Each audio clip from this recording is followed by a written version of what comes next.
guys, I'll bring up another point that there's probably 8 things on this list, 1, 2, or whatever it is, and you've got one thing that might throw off the body balance. You don't have to.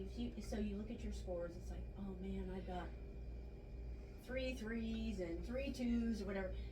What would happen if you tried to tackle them all at one time? All right. You don't want to. Yeah, and we talk about what the brain can tolerate. It's one small little thing at a time.